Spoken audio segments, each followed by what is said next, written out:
river cruise, or as I like to call it, a tour of time. Speaking of time, we'll start with this white clock tower on the right. The Wrigley Building. When it was completed in 1924, that was the tallest building in Chicago. It's a style called Spanish Revival. At that time in the early 20s, American architects were still trying to figure out their own unique style for office buildings. We're still copying European style. Specifically, that clock tower is modeled after a cathedral in Sevilla, Spain. The bottom of the Wrigley Building is tiled. It's covered in more than 250,000 enameled terracotta tiles, which gives it that lovely color gradient, getting lighter as you go up. Those tiles also make the Wrigley Building more fireproof. Fire is, unfortunately, a big part of Chicago's history. We'll talk more about the Great Chicago Fire of 1871 later on in the tour. But for now, it's time to take a look at the second tallest building in Chicago. Straight ahead, the Trump International Hotel and Tower from 2009. Trump Tower, second tallest building in Chicago. You'll see it has 3 horizontal gray strips going across it in places where the building gets narrower. Every time the building gets narrower, that's called a setback, and their heights are no coincidence. That lowest setback is the same height as the roof of the Wrigley Building. It's 2009, saying hello to 1924. Great example of a modern style called contextualism, as in context. Ways for buildings to flow with the context around them. In this case, the height of each of those 3 setbacks corresponds to the height of a different older building nearby. Trump Tower was designed by a Chicago architect, Adrian Smith, also known as the world's tallest architect, because he designed the tallest building in the world, the Burj Khalifa in Dubai. To help picture the tallest building in the world, picture 2 of Trump Towers stacked on top of each other.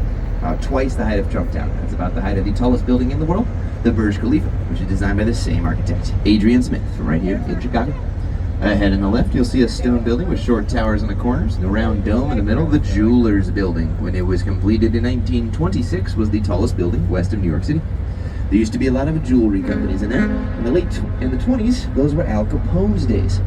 A lot of organized crime, gangsters. So if a jeweler was worried about getting robbed, they did not have to leave their car, because the Jewelers Building had an automobile elevator.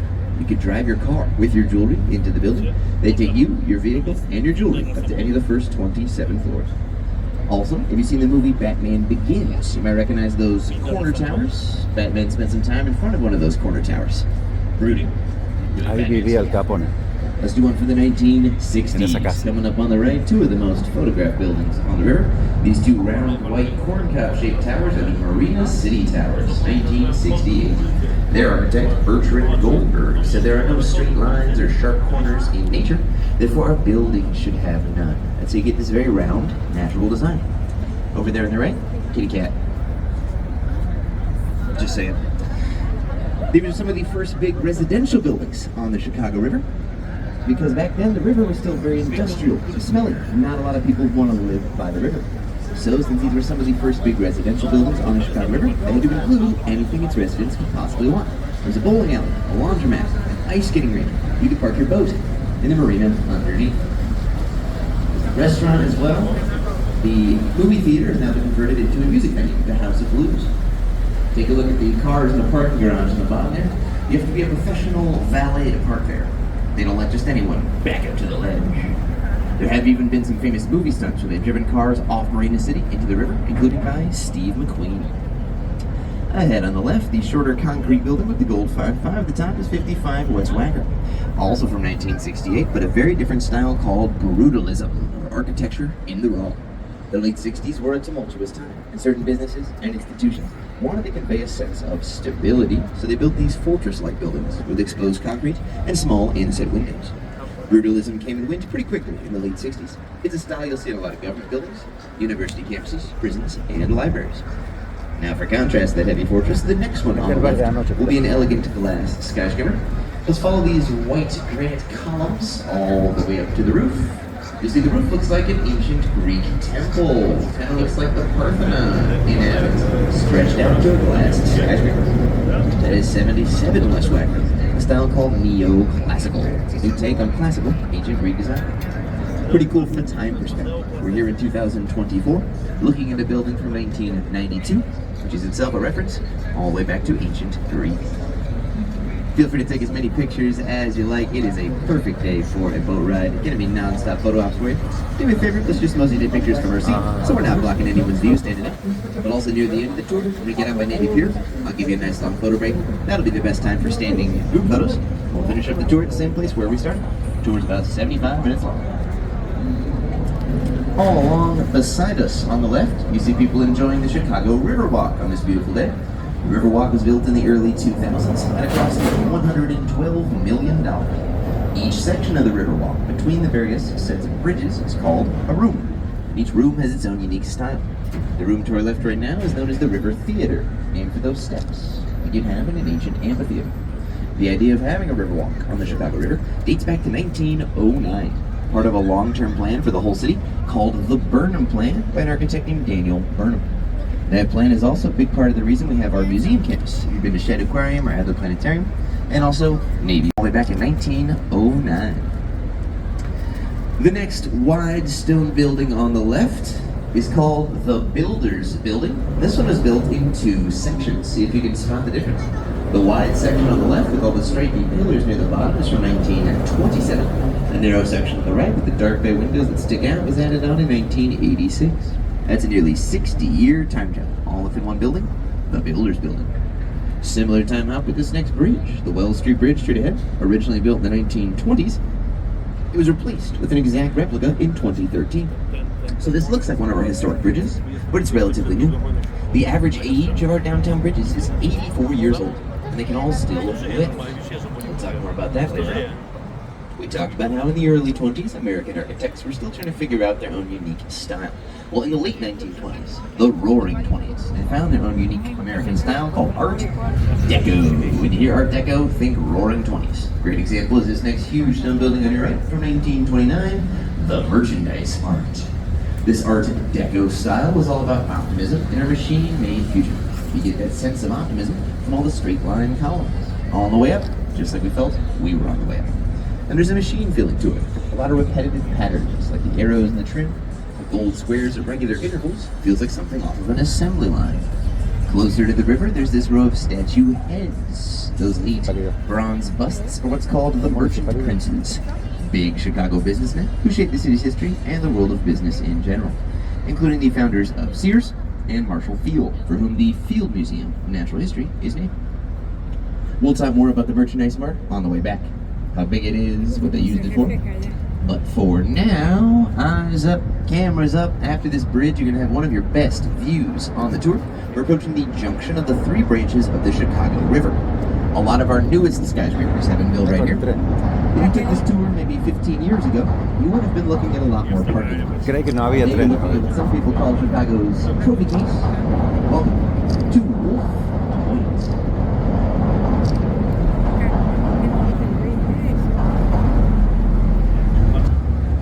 In the front of your picture, I'll try to make it look like I was really guiding Además ya it lo up. conocía.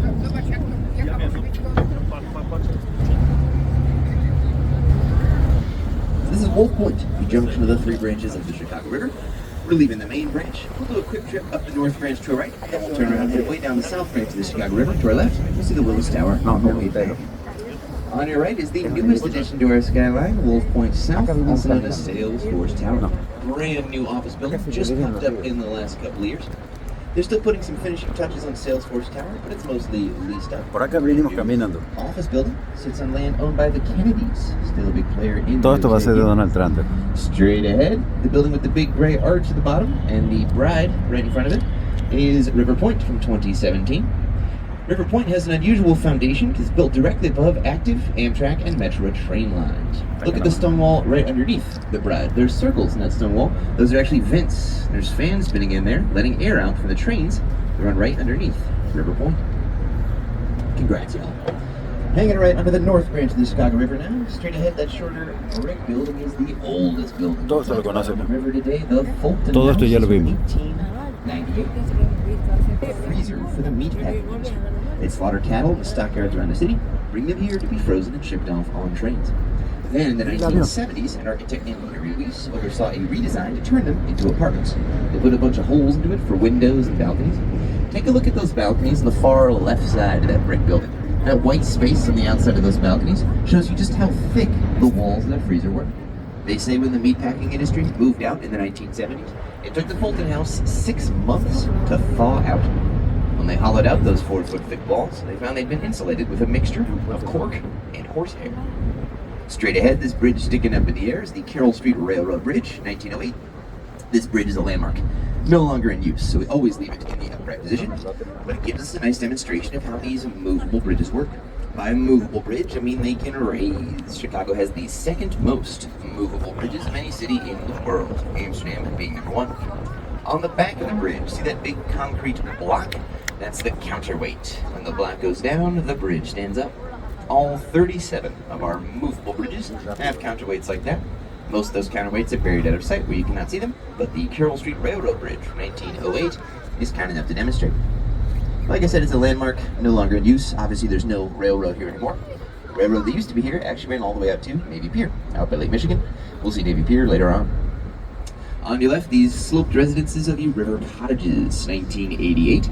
Their architect, Harry Weiss, was a big fan of sailing. The whole building is shaped like a sail. Those circular windows are like the portholes on a ship. Everyone thought Harry Weiss was crazy for this one, not just for the odd triangular shape of the building, but for the fact he wanted to put residences on the river at all. As recently as 1988, when these were built, the river was still industrial and smelly. Not a lot of people wanted to live right by the river. So since these were some of the first big residential buildings on the Chicago River, they had to include it. In the long term though, Harry Weiss was right. A few years ago, one of those 4 units sold for $2.25 million. The river is now some of the most sought after real estate in the city. So, our Captain Rob is going to do a U-turn. This is a great little break. If you need to use the bathrooms, there's stairs at the back of the boat or up front here. Bathrooms are downstairs. Downstairs you'll also find our bar. We got bottled water, soft drinks, alcohol, chips, pretzels, coffee, tea. It is a card-only bar, no cash. My name is Michael. I'll be doing a lap, making sure everybody can hear me all right. If you have any questions, need any recommendations, let me know. I'll be back on the mic after we turn around.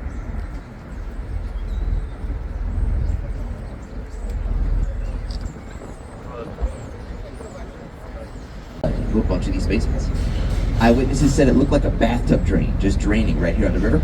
There was up to 40 feet of water in some of those basements. Fish were seen swimming in the basement of the merchandise mart. They tried clogging it with over 50 dump trucks worth of dirt and even old mattresses.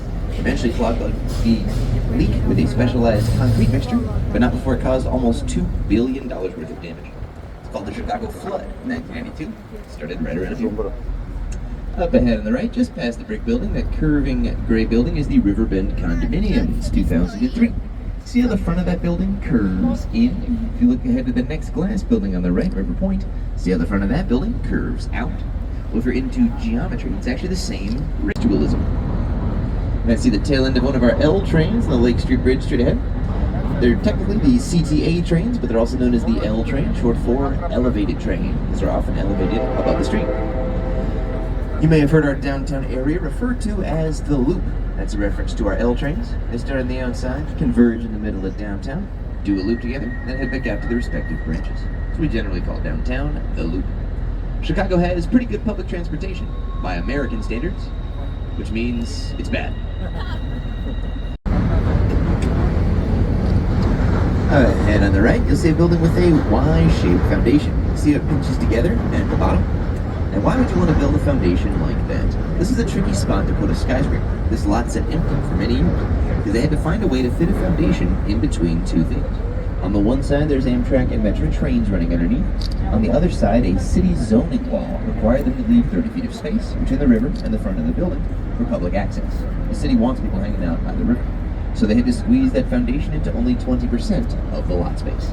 The first full-size floor of that building is about 100 feet off the ground. How do you do that safely? A lot of concrete. You ever see those rotating concrete trucks? Took about 500 of those to pour the foundation for this building, 150 North Riverside, from 2017. Now, did you know skyscrapers are actually designed to sway in the breeze? It's true, you don't want them to be too rigid, you also don't want them to sway too much. So in this tour, I'm going to tell you about 3 methods of sway reduction, how we calm down skyscrapers swaying in the breeze. The first method, you won't be able to see them, but on the top floor of this building to your right, there are 12 tanks holding 160,000 gallons of water. Basically, whenever the wind makes the building sway one way, all the water in those tanks on the top floor naturally sloshes the other way. That helps reduce the amount of time it takes the building to settle. Which is important, because that's an office building, and that can mean the difference between hitting reply and accidentally hitting reply all. Those tanks of water on the top floor are called tuned inertial slosh dampers, referring to the inertia of that water sloshing back and forth, stabilizing our skyscrapers in the windy city. On your left, this blue glass skyscraper is the Bank of America building, 2020. The Bank of America building cost $800 million to construct. You see it's got these blue ridges running up the side. Those help shape off the wind step by step. And they're very reflective. Lift the third floor and beyond up off the ground, so that gentleman can set his face in football winners. Like I said earlier, I call my tour a tour of time. So it's convenient the next 5 buildings on the right are going to be in chronological order. Let's go through some different phases of Chicago's architectural history.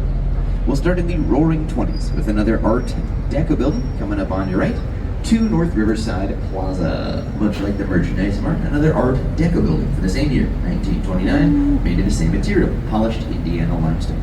This was originally home to the Chicago Daily News. A lot of famous writers worked in this building, including Carl Sandburg and Joseph Pulitzer.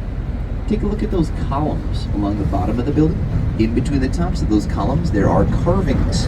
Those bas-reliefs tell the story of the written word, from the hieroglyph to the Gutenberg printing press. And speaking of hieroglyphs, on the wall by the river, see those stone obelisks poking out? There's a seagull standing on one of them. This was built right around the time they discovered King Tut's tomb, which caused a trend in American architecture of including Egyptian elements, like those obelisks. This is Art Deco, fancy style from the Roaring 20s. At the end of the Roaring 20s, we had the Great Depression and then World War II. Those 20 years or so are kind of a gap in the architectural record. We're not building a lot of new big office buildings. So when we emerge in the post-war period, those big world-changing experiences have changed our mindset. And so you get a new style called black box modernism. On your right, Gateway 1 from 1965 and Gateway 2 from 1967. Black box modernism is all about simplicity and efficiency. We got rid of the more decorative Art Deco style. Now we're just trying to be as efficient as possible. These are people that had lived through the Great Depression. They did not want to waste anything. The style was pioneered by a German architect, Ludwig Mies van der Rohe, who designed over 40 of Chicago's skyscrapers. Once you start noticing these black box buildings, you see them all over town. The most famous example of this style, black box modernism, is also the most famous building in Chicago. You can see the top corner to your left there, the Willis, formerly Sears Tower. We'll get a much better view of the Willis Tower on the way back, and I'll talk about it for a long time.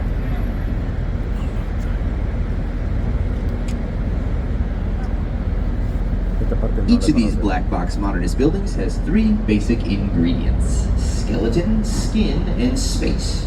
The skeleton is the steel frame on the inside that does most of the work holding up the building. The skin is the outside. This is what we call a curtain wall, as opposed to a load-bearing wall. Other buildings might have more stone or brick along the outside, bearing the load of the building. In this case, the steel skeleton on the inside does that, so the outside is more of a covering, what we call a curtain wall. The third ingredient is the space, referring to the fact there's usually an outdoor plaza around the outside of these black box buildings. You might hear the announcements from the train station underneath. So we did Gateway 1 and 2 from the 1960s. This next white box ahead on the right is Gateway 3, 1971. So now we're moving along in time. We're getting a little bit more decorative. Now it's not just a steel box. Now we cover the outside with this precast sandy concrete. Gateway 3 is built to what's called the international style. The idea they were going for here is you could put this building in any city in the world and it would fit in. Picture that building in your hometown. Does it fit in? So we did Gateway 1, 2, and 3. As you might be able to guess, this next curving glass building ahead on the right is Gateway 4, 1983. So now it's the 1980s. We're ready to show off again, and now we can show off by curving our glass, just like the river curves. Another great example of contextualism, a building flowing with its context. Also, I just think this is funny. On the right, you got a fitness center right next to a bakery. One is a place I push my body to the limit every morning, and the other one is a fitness center. es el más This alto. next black box building on the left Ahí is estuvimos 300 South Wacker. Now, we actually Ahí did estuvimos. not used to talk about this building. Ahí very para en much el on the sitio tour. tú. Used to be kind of just Tienes que another pagar. black box. That is, the owners of the building spent $800,000 to put a giant map on the side of the building. Tienes que sacar el ticket por About halfway internet. up. See that red Lego brick? That represents this building. See the river beside it? It's basically a giant "You Are Here" sign. They put themselves on the map by putting a map on themselves. Termino. Any fans of Batman? I recognize this next stone building ahead on the right. In the movie The Dark Knight, that was Gotham City Bank. The heist at the beginning of The Dark Knight with the school buses was filmed right there. The Joker and his henchmen took zip lines in that glass building, gave way for, onto the roof of that stone building. That stone building is actually the old Maine Post Office, 1932. At the time of its completion, this was the largest post office in the world. Why did Chicago need such a big post office? Well, we used to be a major hub for mail order catalogs. If you ordered something from a Sears catalog, there's a good chance it was processed in this building. In 2016, the developers spent $900 million to turn it into corporate offices. They turned the roof of this building into a 3-acre park. There are basketball courts up on that roof, walking trails, pickleball courts, all on the roof of the old post office. Also notice there's a road that goes underneath the post office. That's another feature of the Burnham plan. Back in 1909, he said one day we'll need a road right about here. So when they built the post office in the late 20s, they left a gap underneath for that road. This expressway was built underneath the post office in the 1950s. Now this next stretch of the river is story time. The story I'm going to tell you is called The 4 Stars of Chicago. Alternate title, That Time We Accused a Cow of Arson. Now it's a long story, and to tell it, I need to take a long sip of water.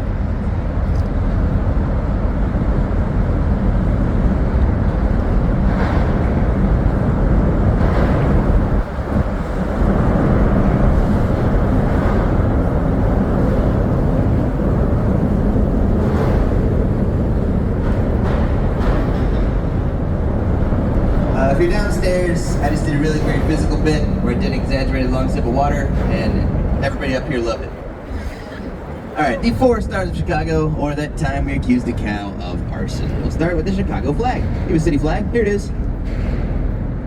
Let's talk about what the Chicago flag means. The 2 blue stripes on the Chicago represent the 3 sides of the city. The south side, the west side, and the north side. Of course, you won't hear much about the east side of Chicago, because on the east side you have Lake Michigan. So if somebody ever tells you they're from the east side of Chicago, they might be a duck. The 4 red stars represent significant moments in Chicago's history. The fort, the fire, the fair, the fair. First star is the fort, Fort Dearborn, the original settlement from the early 1800s. That fort is no longer there, but I'll point out its original site later on.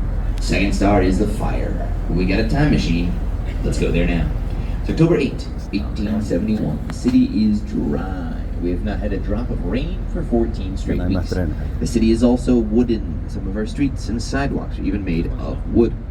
The river back then was so polluted and oily, parts of the river itself were flammable. And to top it all off, on today, October 8, 1871, with wind up to 30 miles an hour. This is a bad combination. When about 4 blocks to the right, to the west of where we are right now, a fire breaks out in Miss Catherine O'Leary's barn. Quickly gets across the river and burns through 4 miles to the city north. People lost their homes. More than 300 people lost their lives. One of the biggest urban fires ever, burned down about 1/3 of the city. Now, people want answers. Rumors are going around, because we know where the fire started, but we don't know how.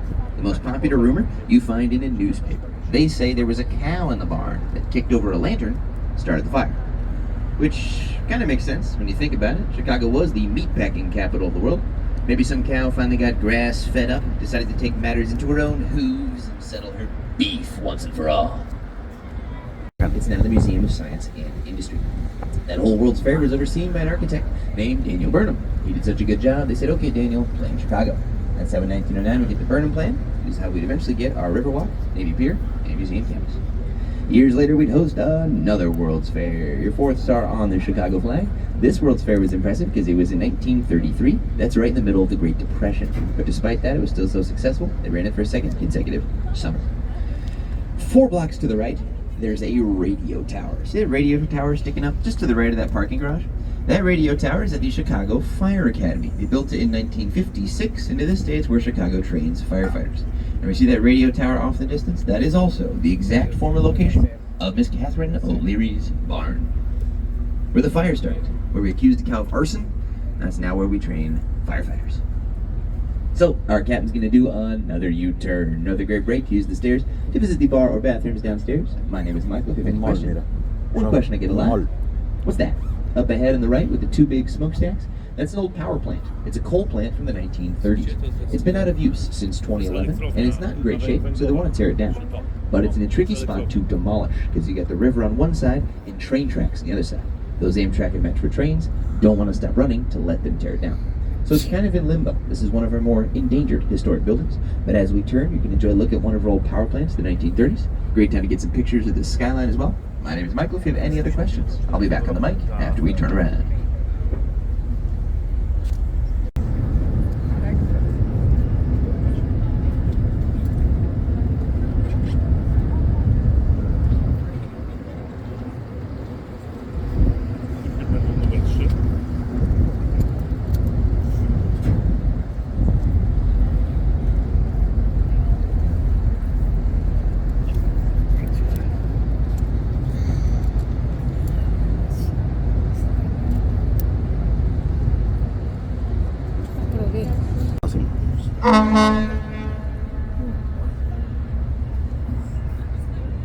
Grains, where we get the word cereal, or cerveza.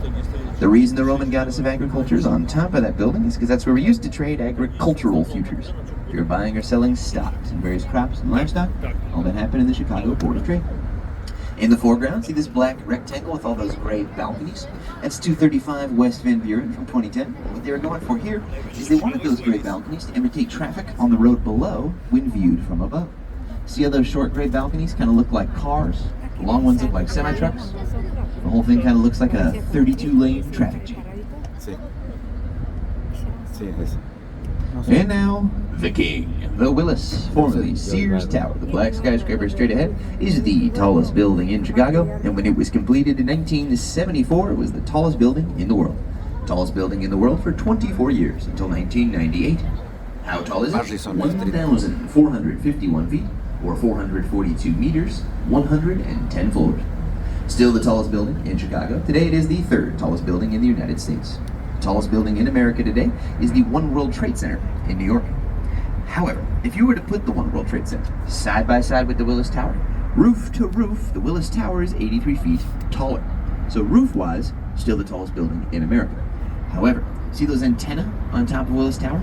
Those communication antennae are not considered structural, so they do not count towards the official height. Whereas the One World Trade Center in New York has a very tall spire that does count towards the height. So they got us on a technicality.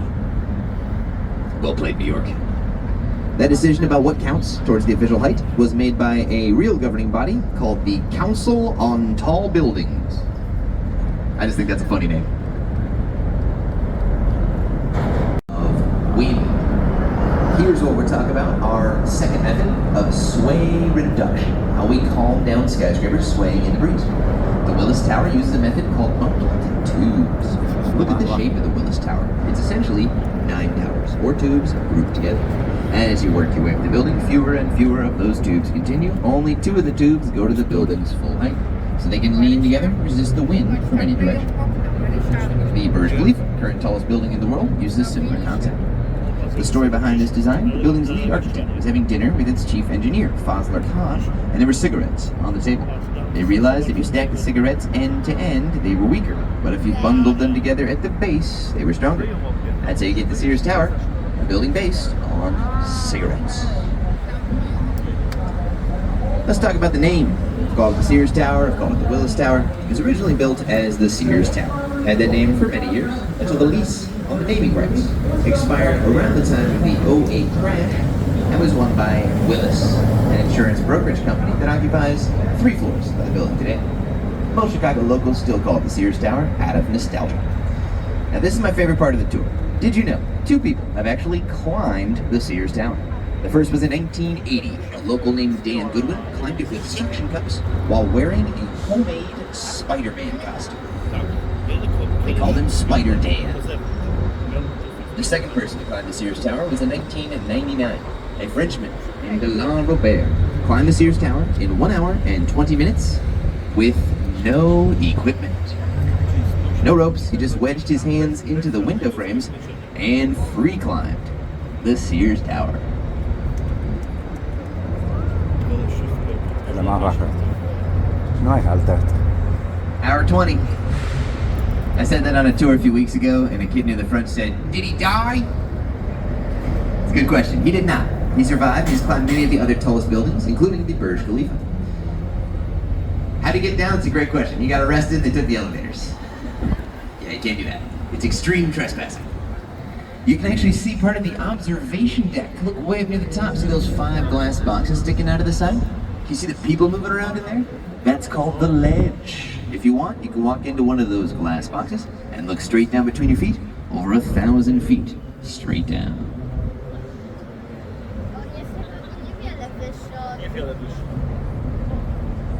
Today would be a perfect day to visit the sky deck. They say, on a clear day like today, from the top of the Willis Tower, you can actually see 4 states: Illinois, Indiana, Wisconsin, and Michigan. Now, obviously, you can't see exactly where those state borders are, so I'll help you out. If you see corn, that's Indiana. If you see a cow, that's Wisconsin. If you see somebody drinking a craft beer and resenting Ohio for no reason, that's Michigan. Earlier, we were talking about the antenna on top of Sears Tower. They're communication antenna for radio, cell tower, that kind of thing. Those antennas might not have looked that tall. It's really just because they're so far away. You know, they're over 1,000 feet off the ground. It's a matter of perspective. To give you a frame of reference, the antenna on top of Sears Willis Tower are about the same height as Gateway 2, this black box building on your left. That's how tall the antenna are on top of Willis Tower, about 280 feet. Underneath the building to your left, you can see one of those Metro trains I was talking about earlier. There's a bunch of train tracks under there that connect to Union Station.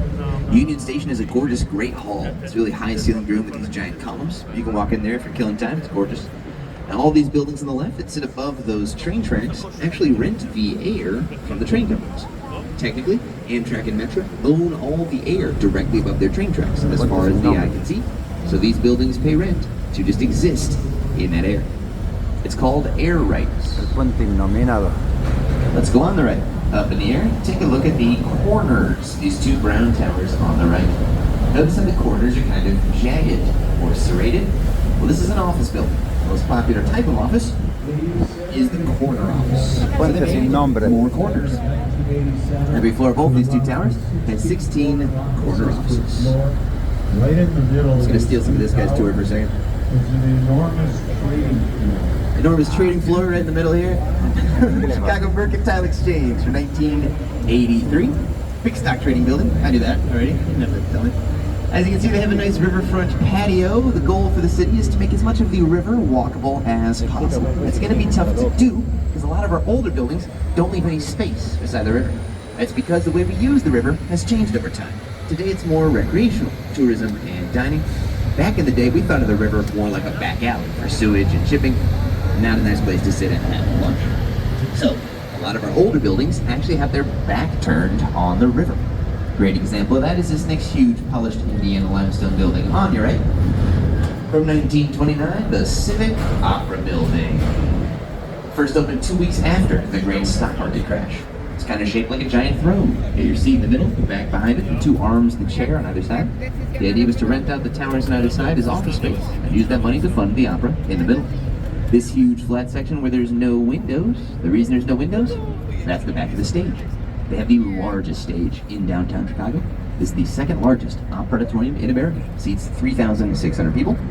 I actually got to see this season's opera, Rigoletto. It's amazing. The middle of the stage is this giant circular platform that rotates. Just an incredible set design in the Civic Opera Building.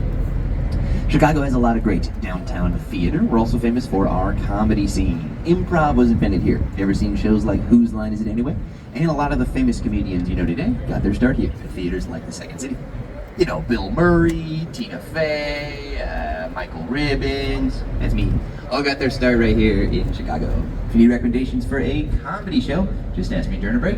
Tons of funny shows here in Chicago. Now sometimes architects also think they're funny. I'll give you an example. On your left, this long glass rectangle that then goes straight up is the Boeing Building, 1990. This one was originally built for the Morton Salt Company. It's built for a salt company.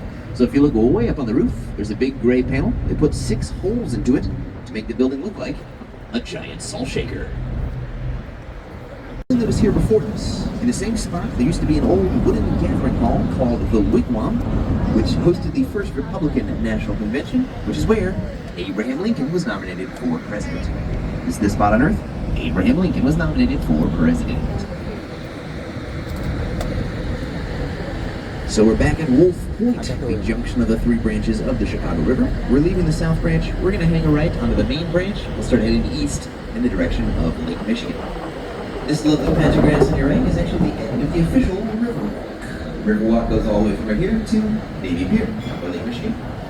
Directly to the right, this curving blue glass skyscraper is the New V Building, 1983, a great early example of contextualism. They started the trend here at Wolf Point of buildings that curve just like the river curves. 2 alternating colors of blue glass imitate the river and the sky. Also, have you seen the movie Ferris Bueller's Day Off? That was Ferris's dad's office. He looks out of that building, sees Ferris Bueller in the parade. Straight ahead, that huge stone building is the Merchandise Mart. That's a cool picture, a little bit of sun, a little bit of shade. The Merchandise Mart is gigantic. When it was completed in 1929, that was the largest building in the world. There are over 73 American football fields worth of office space in that building, 4.2 million square feet, 7 miles of hallways, 10 kilometers of hallways, all within the Merchandise Mart. It was originally a department warehouse. It's not where you would go to buy a couch. It's where your department store would go to buy 5,000 couches. The Merchandise Mart is so big, it used to have its own zip code, its own postal code that just meant that building, the Merchandise Mart. Had its own police and fire station as well, and still has its own stop on the Brown Line, the L train. We talked about how this Art Deco style was all about optimism, about what we could do with machines. But I wonder if they could have ever imagined we would one day have the technology to use the whole 2.5-acre front face of that building as a giant projector screen. It's called Art on the Mart. It's a free show they do Thursdays through Sunday nights, so they'll do it tonight at 7:30 p.m. They project art videos across the river, cover the whole front face of the Merchandise Mart. It's the world's largest projected public art display, and it's free. They'll do tonight at 7:30 p.m. Art on the Mart. The best place to watch Art on the Mart is this section of the Riverwalk to your right. You'll be able to see those projectors I was talking about. See the big gray box on the wall at eye level? Those are the projectors for Art on the Mart. Those projectors cost around $8 million. They're perfectly calibrated to shine everywhere except for the windows. This is still an office building, and if you're working late, you don't want to get blasted by those projectors. No, es una antena. Una In this antena. section of El the santo está Riverwalk más to the right, adentro. there's floating green garden beds called fish hotels. The idea is their roots hang down into the water and encourage marine life. Es Fish. una antena de ese As ruido. recently as the 1970s, there were only 10 species of fish that could survive in the Chicago River. Today there are over 70 species of fish in the Chicago River. It's gotten a lot cleaner. Partially due to cleanup efforts, but also due to the fact a lot of factories have moved elsewhere. Today it's more apartment and office buildings in the river, which don't put as much junk into the water. It is a long-term goal for the city to make the river clean enough to swim in. We are not there yet. Now this next stretch of the river is actually the site of one of our city's greatest tragedies, and you might not have heard of it. So after the Titanic sank in 1912, there was a movement called Lifeboats for All. They wanted to make sure every boat had enough lifeboats. So 3 years later, in 1915, there's a steamship called the Eastland, docked up ahead to your right. Acá It's pasamos designed to anoche. hold 6 lifeboats, but it now has 11. And they added those bulky lifeboats to the top deck of an already top-heavy ship. This, with other reasons, caused the Eastland to roll over onto its side, while there was over 2,000 people on board. Horrified onlookers rushed to pull people out of the water. There had been a man who was contemplating suicide at the edge of the river. He actually jumped in and started saving lives. They had to turn this brick building on your left into a makeshift hospital. The Reed Murdoch Center from 1914 was turned into a makeshift hospital to deal with the tragedy. In the end, 844 passengers lost their lives. That's more than double the fatalities of the Great Chicago Fire. It is the worst shipwreck in the history of the Great Lakes, and it happened right there, to our right, in downtown Chicago. Oddly enough, the Eastland disaster of 1915 had a ripple effect on Chicago's sports. A 20-year-old George Halas was supposed to be on the Eastland, but he was late and he missed it. He went on to found the Chicago Bears, our NFL football team. Chicago is a great sports city. You've probably heard of our NBA basketball team, the Chicago Bulls. They've had many legendary players, including Michael Jordan and Derrick Rose, who just retired. We also have two Major League Baseball teams, the White Sox, play on the south side. They shoot off fireworks every time they hit a home run, so there's rarely fireworks. Chicago Cubs played historic Wrigley Field, the second oldest ballpark in the Major Leagues. That's another great tour if you get a chance. My roommate is actually a tour guide at Wrigley Field. So if you take a tour of Wrigley Field, you have a tour guide named James with a beard, tip him well. He's the reason I have Disney Plus. One kid laughed, it's worth it.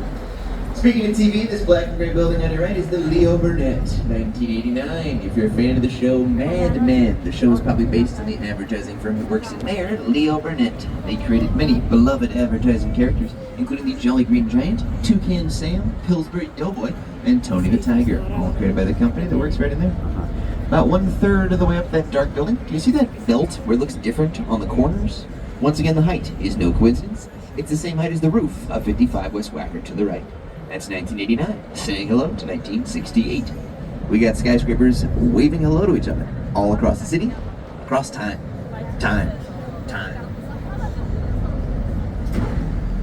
We got great timing for this next building. Straight ahead, a little bit to the right, look for a skinny green tower with a shiny golden tip.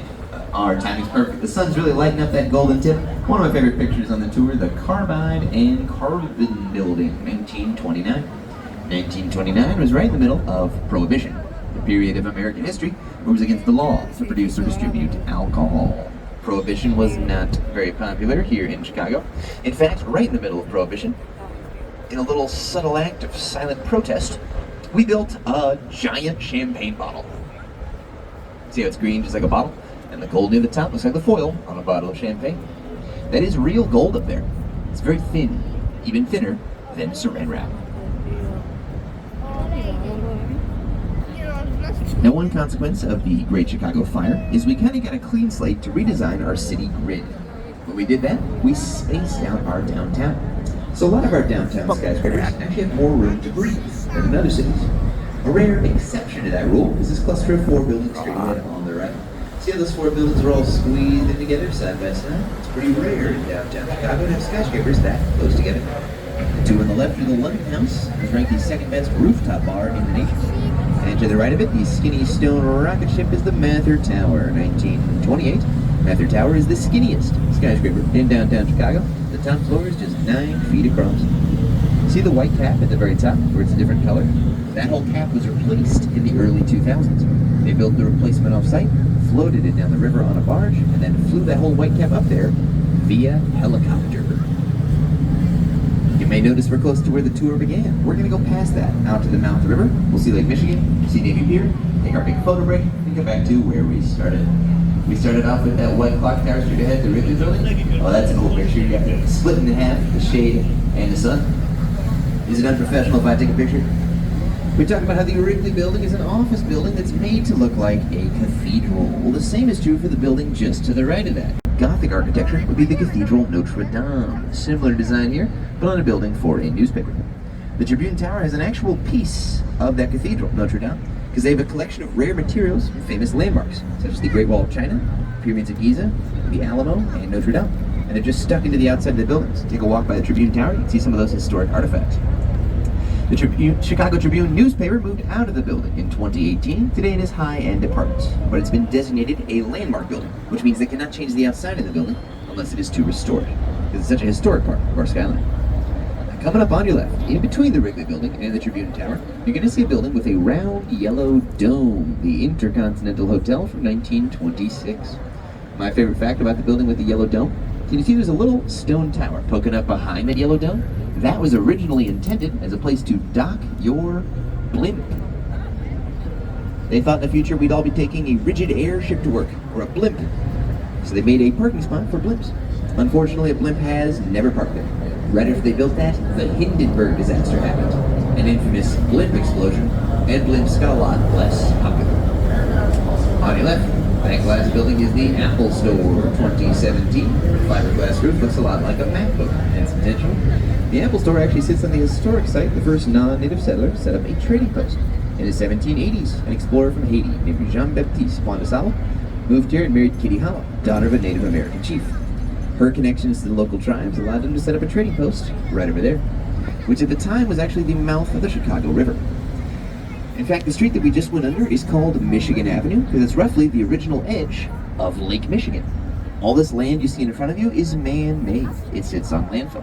Some of that landfill is even rubble from the Great Chicago Fire. When 18,000 buildings got destroyed, that's a lot of raw material. We just pushed it out onto the lake and made more land. Also, Fort Dearborn, first red star on the Chicago flag, is right around this area as well. Next, we're going to look on the right. In the back row, look for a white skyscraper with straight up and down vertical lines. The Aon Center has a bit of a troubled past. When it was completed in 1973, the white skyscraper in the back row on your right was the tallest building in Chicago. For 1 year, then they finished the Sears Tower. So that was a bummer. Also, they originally covered the outside of the building with rare Italian marble. Same type of marble Michelangelo had used to make the statue of David. But that rare marble could not handle Chicago winters. The temperature change made the marble start to crack and fall off. A piece of marble even hit the pointy building to the right of it, 2 Prudential Plaza. So they had to strip all that marble off and replace it with granite from North Carolina. That process cost half as much as the entire building did in the first place. Today, the Aon Center is the 4th tallest building in Chicago, and formerly the tallest marble-clad building in the world. Also on the right, in the second row, you see a building with wavy white balconies, Aqua Tower from 2009. The idea is those wavy white balconies in the second row imitate eroded limestone outcroppings in the Great Lakes area. When it was completed in 2009, Aqua Tower was the tallest building in the world, designed by a woman-led architecture firm, Studio Gang, led by Chicagoland architect Jeannie Gang. She graduated from the University of Illinois, went on to Harvard. She's won a MacArthur Genius Grant.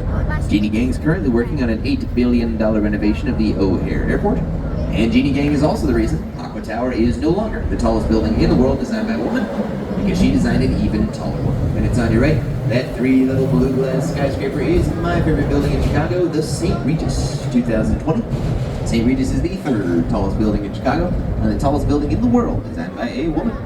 Here's what we're talking about, our third method of sway reduction. I pointed it out earlier. Near the top of that tallest tower, there's a gap. That's called a blow-through floor. The idea is wind can take a shortcut through that gap. That takes some of the pressure off the tallest part of the building. That blow-through floor was not in the original plans for the St. Regis. Around the time they started construction, they did some more small-scale tests and realized they needed more help with the wind. So they just never built floors 83 and 84. Which is a bummer for the developers because many of those other floors sold for millions of dollars as high-end apartments. Like one of the penthouse units, the top 2 floors, that middle tower, sold for about $20 million. It's darker where the building gets narrower and lighter where the building gets wider. Look at the edge of the building. It's got a wavy shape to it. Very unique shape for a skyscraper. Kind of fits with their aquatic motif, referring to the Chicago River and Lake Michigan nearby. The St. Regis is luxury apartments on top, luxury hotel on the bottom. Rooms in that hotel start at around $700 a night. In the St. Regis, 3rd tallest building in Chicago, tallest building in the world, designed by a woman-led architecture firm. Off in the distance to the left, you'll see the top of the Ferris wheel on Navy Pier. Did you know the world's first Ferris wheel ever was actually at our World's Fair of 1893? And that original Ferris wheel from the 1800s was way bigger than the one you see now. It was 5 stories taller than that. Every car was a converted train car. It could hold around 2,000 people. It was actually our attempt to one-up the Eiffel Tower. The previous World's Fair had been in Paris. They had unveiled the Eiffel Tower. We said, how are we going to top that? World's first Ferris wheel. Today's Ferris wheel is sitting on Navy Pier. Navy Pier was built in 1916. It wasn't always the fun place it is today. It's been a military base. During World War II, they trained pilots from the base on Navy Pier. Did you know there are more than 200 downed planes in Lake Michigan from training exercises during World War II? The last skyscraper on the left, right behind that crane, is a 3-sided black skyscraper, Lake Point Tower, 1968. It's designed by some students of Mies van der Rohe, so there's some black box elements, but it curves to maximize the views of the lake. Notice Lake Point Tower is standing all by itself. It's actually the only skyscraper on the lake side of that road. DuSable Lakeshore Drive runs down the edge of Lake Michigan, and the lakefront is supposed to be public access. A lot of parks and beaches, not skyscrapers. But in the late 60s, those developers found a zoning loophole that allowed them to build those fancy apartments. That loophole has since been over the railings. Also, this is important, there are no public restrooms at our docks. This is your last call for the bathroom. Remember to close up your tab at the bar. After we take our photo break, I'll get back on the lake and finish up the last 5 minutes of the tour. But for now, feel free to get up, walk around, enjoy your photo break. My name is Michael. If you have any questions.